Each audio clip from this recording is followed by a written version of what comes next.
We're at All-Tech Arena in Lexington, Kentucky for the Wrangler Final Four Showdown round of the 2014 Pro Rough Stock Lexington Shootout. Tonight, we crown the champions in bareback riding, saddle bronc, and bull riding. The livestock is tougher and the stakes are higher. It's 8 seconds of insanity, and it starts right now.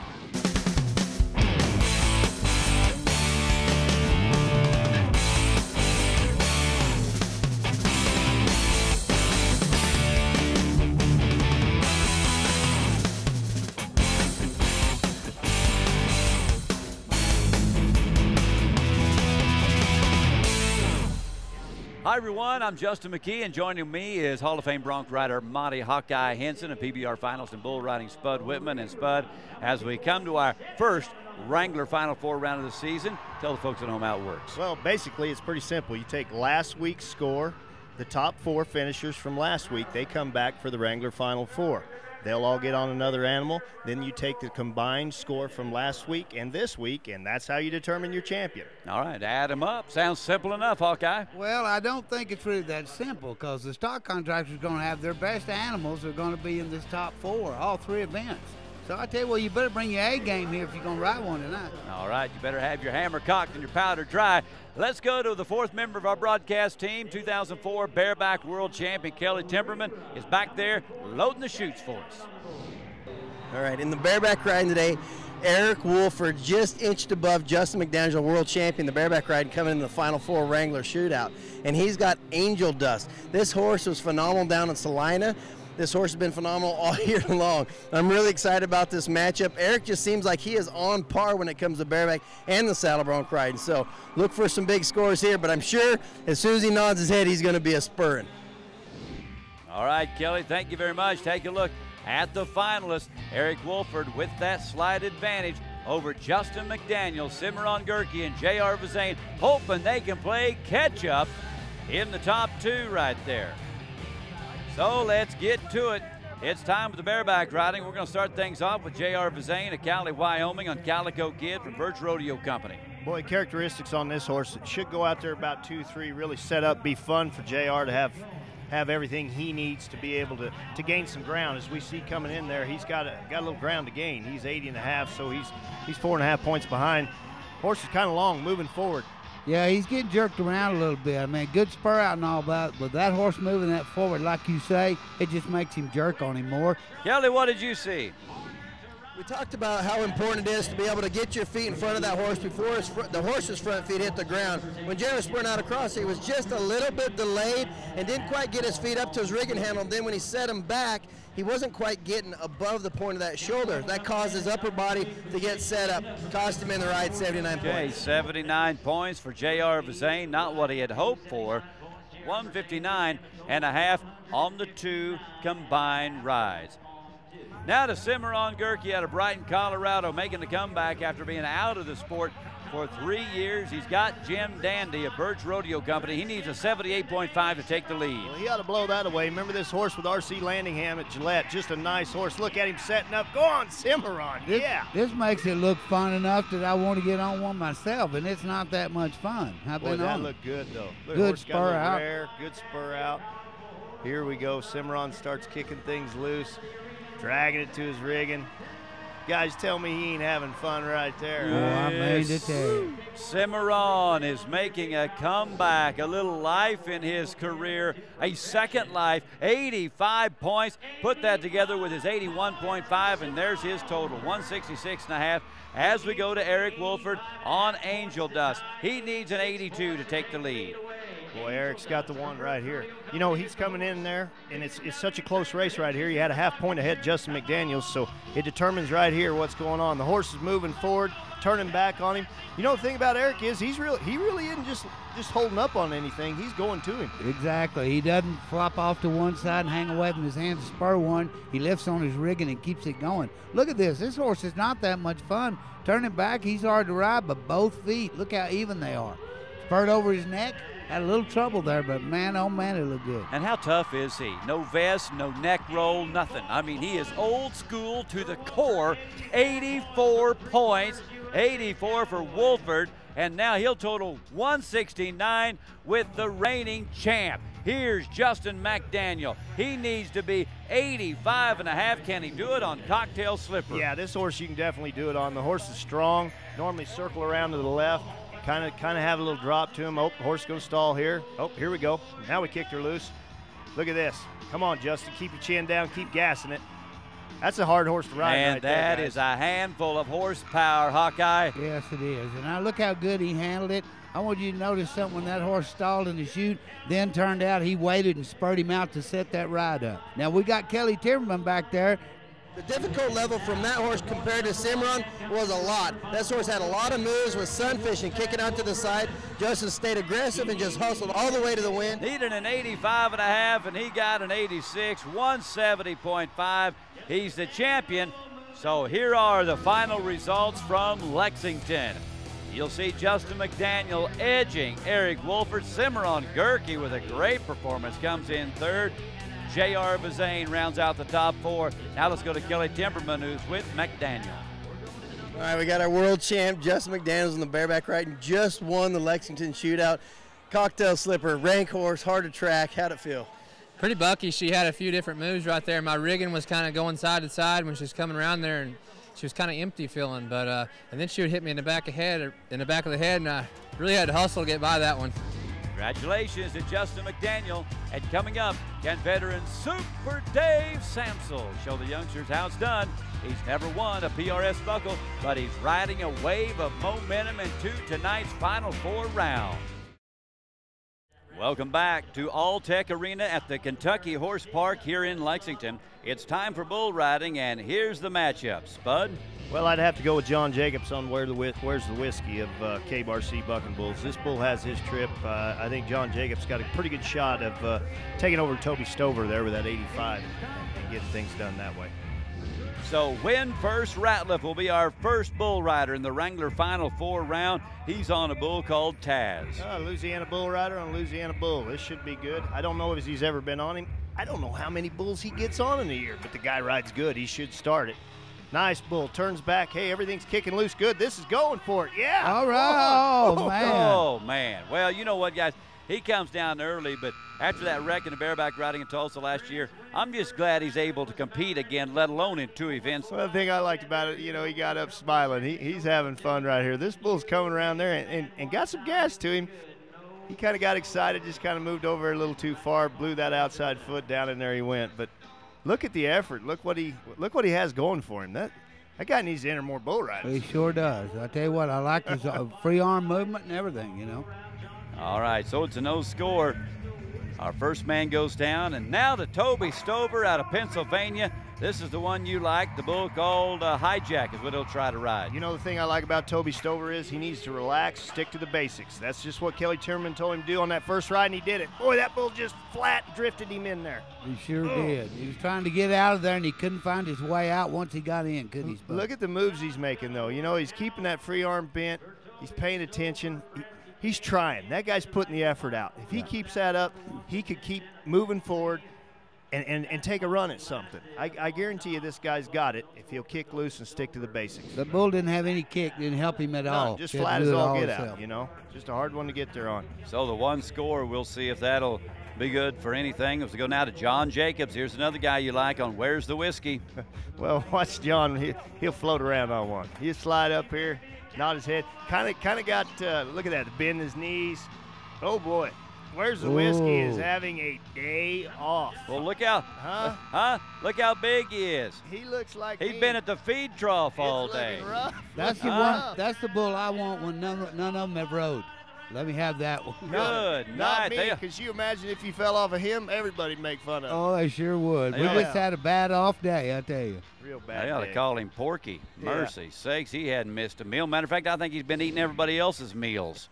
67 points, no reride. I'm sure they're going to talk to him about it. They're going to talk to him He about says it. no, and that leaves us with one. He's going to try to become the only guy to ride two. Dave Samsel, the last guy. He needs a 66.5 F&F Bucking Bulls. I would not have done that and took that score with Dave Samsel behind me with momentum he's got. Look at this. Throw him a hot dog. He'll pour some mustard on it. He's going to look at the cameraman. Yeah, look at that. He's waving to the to his family at home. I don't blame him. If he only had to be 67, he knows he's going to be more than that. Oh, how about that? Huh? Made a nice turn away from his hand. All the moves look good, Spud. Looks like he had never been off. Well, the little bull, you know, you talk about the last one kind of being off. This bull here's a little off, too. Dave, he knows it. I think he's talking to somebody carrying on a conversation. He knows he's over 66 and a half. He knows he's going to win the thing. That's why he is all smiles. Well, 82 might have been a load, but he could have been more than 66 and a half. Yeah, so at least they got the positioning right. The right guy won. The right guy won. So let's take a look at the final results in bull riding. John Jacobs decided not to take the re-ride, and it may have cost him the championship. He'll finish number 2 to Dave Samsel, and Kelly Timberman is with the champ. All right, we got Dave Samsel, our champ here at Lexington in the bull ride. Man, that looked like a lot of fun. Oh, it was, Kelly. I tell you what, that's why I started coming to these deals, just enjoying myself, you know. And I rode bulls for a long time, and I love it. It's a big passion, and just getting out here and seeing all the fans. That's what makes me drive and stay on and just have fun. So congratulations to Super Dave. He picks up his first PRS buckle, and it's here in Lexington. When we come back, PRS Saddle Bronc career earnings leader J.J. Elsher tries to regain the form that vaulted him to the top of the standings in 2013. And later, we'll meet the 2013 Kentucky Derby champion as we visit one of the state's most famous thoroughbred horse farms. Welcome back to Lexington, Kentucky, and the 2014 PRS Lexington Shootout. Gentlemen, let's handicap the field, as they say in horse racing. You know, when you look at it, you got young Rusty Wright coming in there with Lunatic Fringe, and then you got J.J. Elsher, the wily veteran there on Friendly Fire. It's a anybody's ball game. Jesse Williams has got that kicking peanuts of Birches. Remember how good he was with Jesse Cruz at Gillette? Good. Yep. J.J. I would pick just because he's been around and been doing it a long time. That's the only reason I would pick him over Rusty Wright. Well, and he's got a 2-point lead. That's the other big advantage JJ has coming in here. Remember, we combine the score, the long round score, with this Wrangler Final Four score to get the champion. Let's see how it shakes down and get to the Wrangler Final Four. So our first man is Sean Miner out of Ohio, and Corbett's Color from Painted Pony is the horse he'll try to ride. Well, you know, Sean Graham, he's real excited about this horse. Supposed to be all there. Supposed to have something to him. Sean, he's a little behind. There, he's kicking loose. Boy, getting set up big time there. But now, look how he got set down. Yeah, finally he got set down, made 2-3 jumps, and he missed one again. I think a weak spur out started this out, and nothing against Sean. But watch his feet right here. Feet come out early, see? Horse breaks and gets started without him. Now he's catching up, but he's not getting a hold with his feet, and he's into his rein. So he's really trying. Here we go. Now we sit down, make a couple of good jumps, and then get caught up again. I don't understand what's happened here, if he's just tipped into his rein or not. I was just wondering if that rein might have been just a little short. Looks like 77 points coming in. Of course, that isn't going to be quite enough, I'm sure, by the time this plays out. No, that's for sure. Let's go to Jesse Williams from California, kicking peanuts from Birch Rodeo Company. And this is that good one we saw with Jesse Cruz last week. Boy, I tell you, if he sets up, come on, Jesse, go to him. Well, look at Jesse is not really reaching up there. Just kind of let that horse start and didn't do it. You know, didn't go on and try to get him to set up and buck. He just kind of let him go. Watch the fur out here. Feet come out. He's kind of waiting for that horse to give him a big jump. He's moving his feet. He's just not going all the way to the net. Boy, just not kicking things loose like it needs to be. Just totally behind. Just a different day for the horse, and I felt like a different day for Jesse Williams. And I imagine he's disappointed on his performance. Yeah, 76. He'll take the lead, but I don't think it'll last. He'll have to have a couple of buck-offs if he wants to win the title. Let's go now to the 18-year-old phenom, Rusty Wright, Lunatic Fringe. Here's a world champion horse, and he just needs a 75. Man, he ought to be able to knock that one out of the park, and you know he's going to. Look at this. Looky here. Fast feet, getting a hold with them heels of them Rocky boots. All right, it looks good. You know, I know his last name is Wright, but I saw a little Billy Edbauer in that upper body right there. I seen that too. Did you see that old head looking at he's catching them lights up there. Man, he better get used to the bright lights. That's all I got to say. Wow. He gets going right away himself. See him kick that head up, trying to get further to the front. He's trying to spur him in the neck, and I like it, boy. Man, he is not afraid to let it all hang out. 18-year. I don't know if I've ever seen a better 18-year-old bronc rider. Hawkeye, have you? I have not. You're right. The best 18-year-old bronc Definitely rider have not. How about that 170 on 2, guys? 87.5. It's big, but now J.J. Elsher against the other stallion, Friendly Fire from Birch Rodeo Company. He needs an 86. And it always helps to go last, too. For some reason, it just helps to do that. Oh, look at this. It's setting up. It's setting up. Look at the horse setting up. This is great. I don't think it's enough. I don't think he's got it. I don't think that horse had it. No. He finished strong, but he didn't start off like he usually does. No, he didn't. He was kind of weak get going. Of course, he's tapped with him. He gets it all going, gets his feet going. But I'm like you guys. The horse didn't have his trick. But here's the thing. JJ had a 2-point lead over Rusty Wright, so all he needs is an 86 for the win. It was still a good ride. Great ride. Great ride, just comparatively speaking. Hey, it's enough. 86.5. It is just enough to squeak by Rusty Wright. It's all over. I don't know. Hawkeye, what do you think about the final outcome? I don't know. I mean, it's kind of. You're the expert. I know, but I'm doing like this. You're waffling. I don't. I think Rusty should have won. Well, I think that was great. You know, you look at how Rusty, young guy comes in there, kicks loose. I think it would have been better if Rusty would have had a little more animal in the long round in the first round, so he'd have been right there a little closer. It didn't help. When you let J.J. Elsher get a hold of you by 2 points, it's a tough deal. You guys must be on JJ's payroll or something now. No, I like Rusty's ride better. I did. But I'm not judging. They are. Let's go to Kelly, who's with J.J. Elsher. Well, that was actually my first time having him, and I was a little nervous. He's got his head up there, and it feels like he's dropping a mile out of there and trying to rip them swells. I was a little slow picking him up right there, but he helped me finish him off, so it felt good. So congratulations to J.J. Elsher. He did earn it, and he got his 6th career win on the Professional Rough Stock Series. More to come from here in Lexington. We'll update you on the season leaders, and we'll visit the final resting place of Secretariat and the home of 2013 Kentucky Derby champion. Stay with us as the 2014 PRS Lexington Shootout continues. We're back in beautiful Lexington, Kentucky at the Kentucky Horse Park, and not far from here is the world-famous Claiborne Farm, home to more than 75 championship thoroughbreds from Seabiscuit to Secretariat. Earlier this week, some of the PRS crew was treated to a behind-the-scenes tour, and we'd like to invite you to come along. Claiborne Farm is one of the largest and oldest working thoroughbred farms in the state of Kentucky. It's 3,000 acres in size. It's been around since 1910. It's owned and operated by the Hancock family. Seth Hancock is the owner and president today, and it's been in his family since 1910. And since then, they've been raising some of the best thoroughbred horses in the country. There's been 23 Kentucky Derby winners conceived here, 19 Preakness winners, 22 Belmont winners, and 6 out of the 11 Triple Crown winners, all from Claiborne Farm. Of course, this is where Secretariat stood his whole career. Even Seabiscuit, back in the day, was born and raised here on this farm. So it's just an amazing farm run by an amazing family that still to this day is producing some of the top horses in the country. This year we just acquired the 2013 Derby winner, Orb. To think back to that day where we took his mother to be bred to that stallion, seeing that foal be born, seeing him raised out in the field as a baby, and then to see him cross the line in that mud on Derby Day at Churchill Downs, and to now be a part of handling him every day, showing him to people, and here in a month we're going to be breeding him to mares of his own. To see it all come around full circle like that is pretty exciting.